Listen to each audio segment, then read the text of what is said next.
I was listening to Sarge WP, and he was basically talking about Candace Owens and how Candace Owens and people of her ilk, and just a lot of these, whether they be on the woke side, the liberal side, or the conservative side, or the divestment, this is going to be about all these groups. But at some point, even when you look at some of these panels, you got the Lapeef Network, you got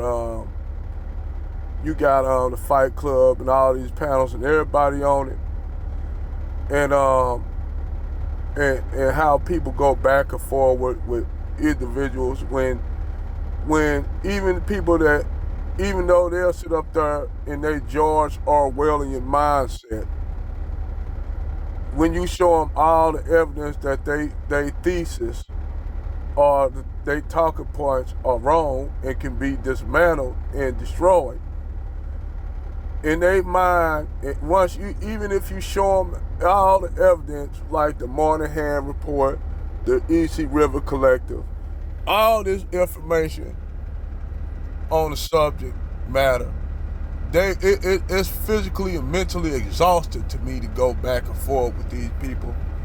And me personally, I don't see how Angry Man can even do it. I mean, but you got to make appearances because Angry Man, he's getting up there in the ranks now, and I'm proud of Angry Man. I'm proud of Crimson. That they getting recognized. It's about high time that especially those two. But I like to see Green Gorilla, Dr. T. Hassan Johnson go to one of these panels. Man, I'd like to see them go on there and be on one of these panels. Even though, Green Gorilla and Dr. T. Hassan Johnson are real professors, and I get, when you intellectually heavy like those brothers, I guess you ain't gonna have time to sit up there and go on, get into debates with these people because certain people, man, it's intellectually just draining and exhausting. It's like, I'm gonna show you something. The Sarge made a good point. When Candace Owens and the one guy, I can't think of the guy who was with the Proud Boys, which I keep telling people, Proud Boys were created by George Soros along with Antifa, and the hijacking of Black Lives Matter movement, or Black Lesbians Matter as it's called now.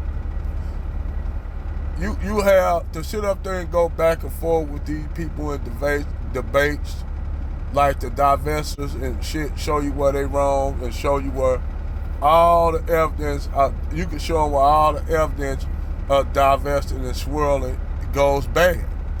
And when you say that, they'll think you talk about interracial dating as a whole when it pertains to black women and white dudes. I said, see, y'all get me mixed up. Because I'm not talking about a white guy and a black woman getting together and having a relationship based on mutual love and not on because one white and one, you as black woman, they worship his whiteness. And that's where they always go wrong in.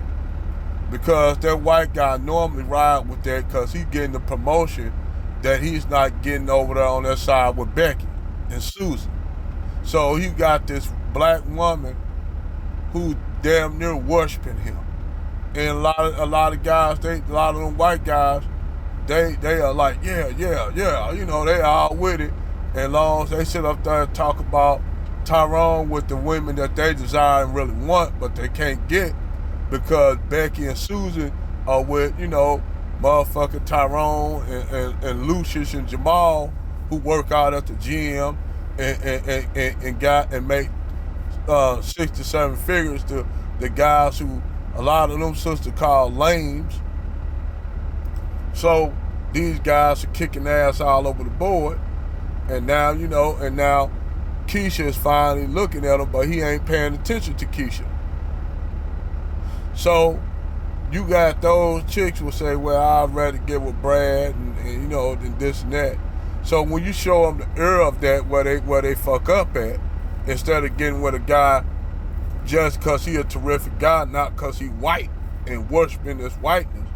And that's where a lot of times they go wrong, because this guy start to find out that she really don't really care for him as so much as she, you know, just want to fucking rub him and rub that into black guys, who black guys really ain't paying attention to this shit. They don't care, especially guys who got options. They don't care if Keisha go out here and get with Brad. They don't. These brothers do not care. They got options all across the board. The dusty niggas don't care, because the dusty niggas got options all across the board. So what it is, Becky, Bottom Shelf, Brad, and Keisha are still disgruntled at Tyrone and Lucius and Pookie and Ray Ray, because Pookie and Ray Ray getting the desired, you know, results that they are not getting. But when you try to explain that to them, they'll run you into the ground talking, you just don't like to see our dating. I said, no, I don't have a problem with our dating. I have a problem with you just straight up here putting white guys on a pedestal, and instead of getting with that guy, he's a terrific guy just not because he's white, which I know a lot of people that are dating, and they not dating for that reason, because he a white guy. He a white guy and she worship white. It just happened that guy a terrific guy. But they just go all out and just gotta go all out. Just go all out, man. Put themselves out there and jump off on a limb with the rope around their neck, getting lynched. And then they mess up down the line, get pregnant by Brad, Pookie, or Ray Ray, and then they want to come back and think somebody supposed to take them in. No, shit don't work like that. So that's why a lot of them, that's why it's exhausting to go back and forth with these people. Me personally, I wouldn't get on these panels and shit like that, man. It's exhausting. I'll get physically drained going back and forth with these people, because I lose interest real quick. You know, just sitting up there trying to show them all this evidence, even pulling up evidence that, you know, even though me, I like looking up shit for myself, but to sit up there, the only thing I can do is drop links to them and say, check it out, and if they don't check it out, that's it. I ain't gonna tell you nothing else, because I'm not gonna go back and forth. I wouldn't go back and forth with Candace Owens. Even if I did, it'll be exhaustingly draining. Cornel West, he schooled both of them. He schooled both of them like a motherfucker. He owned them, and Candace Owens didn't have nothing but to say. But at the end of the day, after Cornel West dropped all them jewels on her, she still stayed in her mindset that white zaddy right and black men are wrong. Even if he dropped all this info on her, it was a waste of drink. It's a waste of energy just going back and forth, because they gonna stay in their same mindset until they get those nigga moments, and even then they may not acknowledge it. That's why it's a daunting, exhausting task to go back and forth with any of these women on these panels, any of these conservatives or liberals. To me, it's exhausting. And I don't got time to be getting exhausted over this shit. So I'm that person, like, I don't even see how Angry Man could do it. He was doing it, man. He was doing it, but I don't see how he could do it, because after a while, it get exhausting. It's physically exhausting, and mentally and spiritually exhausting when you deal with these people, when you can show them all the evidence where they wrong at, show them links, do this, take them to books. At the end of the day, you like this, smack yourself on the head. Oh, God. Oh, boy, I'm exhausted. So, to me, it's physically exhausting going back and forth with these people. You know, that's why I wouldn't go back and forth with these people. I don't even like going back and forth with people in the fucking under the comment section. When you have people that go back and forth with you, I'm like, okay, and they'll think, oh yeah, they won the argument. No, nigga, I'm just not going back and forth with you. I'm like David Curl. I'm like David Curl when it comes to that. Nigga, I'm not going back and forth with you on some Dr. Henry Clark shit. I debate with my intellectual equals, everybody I teach. If that guy a good debater, the good debater where we can straight go and we end up at a stalemate, them the type of debate that I like. Where we have a disagreement, we disagree just to be disagree, we agree with each other and we disagree, but we came to a common ground. Right there, we could work on that and build with that. Because I learned something that I didn't know, and I'm eager to learn something new. But to go back and forth with somebody and what they got all the intellectual, dishonest bullshit that ain't even in context. Like Candace Owens, ain't none of her shit in context. Why the black community the way it is? She just come out and say black community this, that, due to this, and that. Like it's like everything that happened in the black community, there's no reason, everything in a vacuum. And that's how that's how white supremacists think. No, they don't think that. They already know that this is just an excuse to do the shit that they do. But see, they can't come out and say it like they want to. All they have to do is just come out and say, look, we don't like y'all niggas, we redline y'all, we do this, we don't want y'all to have no prosperity, we don't want y'all to, because we don't think y'all should have it. In actuality, we wish we could remove y'all, but in today's world, it'd be quite difficult. So the only thing we could do is just starve you out, try to beat you intellectually at every corner, try to starve y'all financially, economically, destroy your communities to keep you from getting any kind of any kind of economic progress where you will have to compete with us. So we gonna do this. We gonna do this to keep you from doing this. And that's how the old white supremacy was.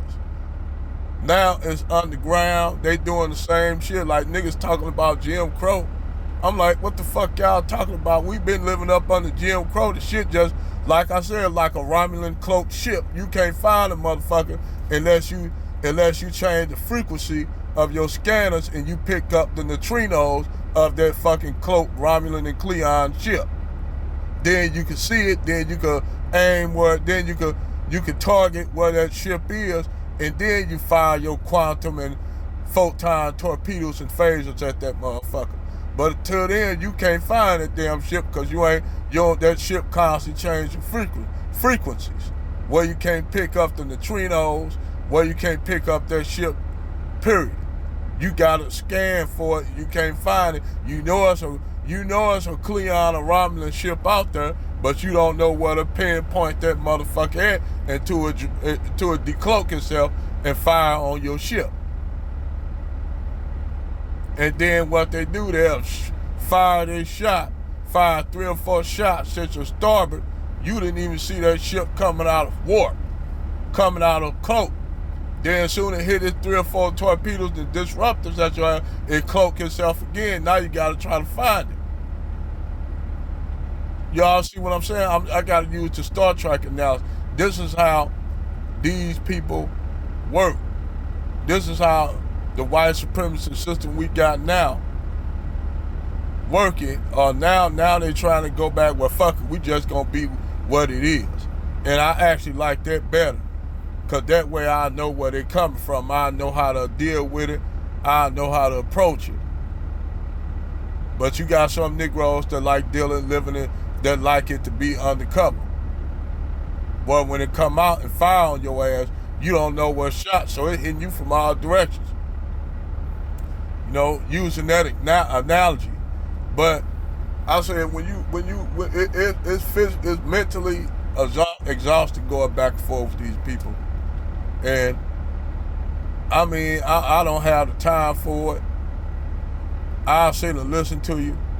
I'll go past these channels and I don't even say shit. I just go look at it and to sit up there and comment on it. I say, oh man, to me it's just physically exhausting. I just pass the channel up, block it, and that's normally what I do. But this not a rant, so I'm just, this is really not a video in the dark and nothing like that. Just